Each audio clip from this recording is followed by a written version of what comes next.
You know, have you ever felt that the whole path to spiritual clarity is just, well, too much? Like it's buried under a mountain of books and rituals and a million things you have to remember? It's a really common feeling, right? That the goal itself gets lost in this maze of instructions. Well, today, we're going to look at a teaching that just cuts right through all of that noise. I mean, it's a fair question, isn't it? We're so often told we need to study more, do more, be more. But what if the whole journey could be stripped down to its absolute bare bones essence? What if the path wasn't about adding more stuff, but about focusing on just one single thing? And this is the powerful promise we're diving into today. Just imagine being told, hey, you can let go of that heavy burden of trying to memorize everything. This isn't about forgetting wisdom, not at all. It's about finding a practice so fundamental, it actually makes all that memorization kind of obsolete. So let's get right to the heart of it. This first part is all about that radical simplification. It's about the one single instruction that we're told is all you'll ever need.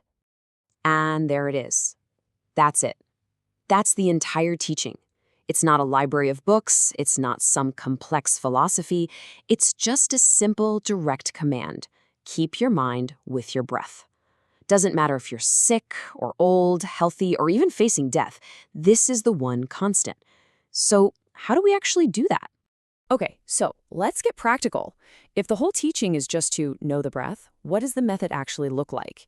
You might be expecting a long, complicated list of steps, but true to form, the method is just as beautifully simple as the teaching itself. The whole practice is really just this.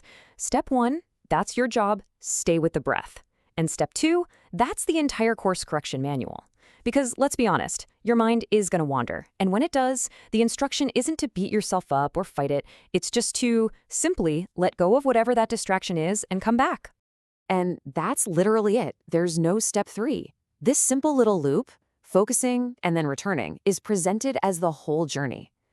We're told that if you can just do this, you are on the most direct path to enlightenment. But why? How can such a simple action be so incredibly powerful? This brings us to the real engine behind this whole thing. See, it's not just about calming down a little bit.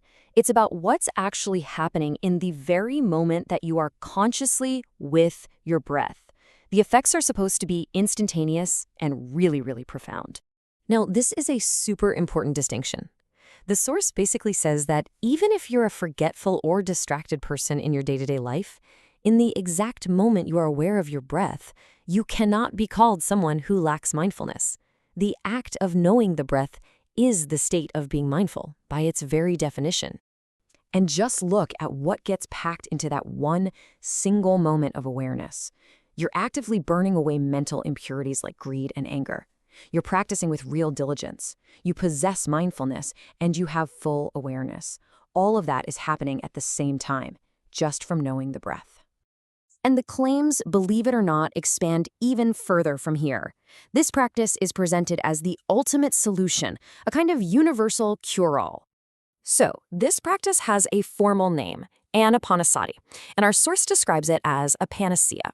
A single medicine that can solve every single problem you might have.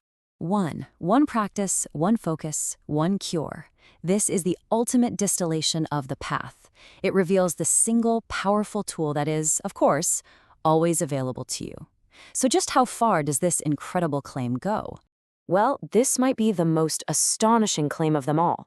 The Noble Eightfold Path, the entire foundational framework of Buddhist practice, is said to be fully and completely present in the single moment you're aware of your breath. It's all right there.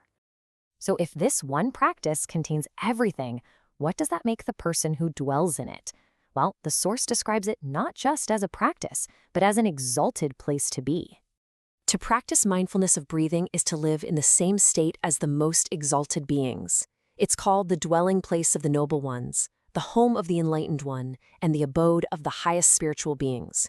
So you're not just preparing for some exalted state, you are in that state. And we can wrap it all up with the statement of absolute finality. The argument is, if you can simply stay with your breath and return to it when your mind wanders, there is nothing else you need to learn. This is the beginning, the middle, and the end of the entire path. So we've walked through this radically simple path. where the entire spiritual journey is somehow contained in one single conscious breath. The final question really is for you. What might happen if you took this simple instruction as the ultimate truth? Can a single breath truly change everything?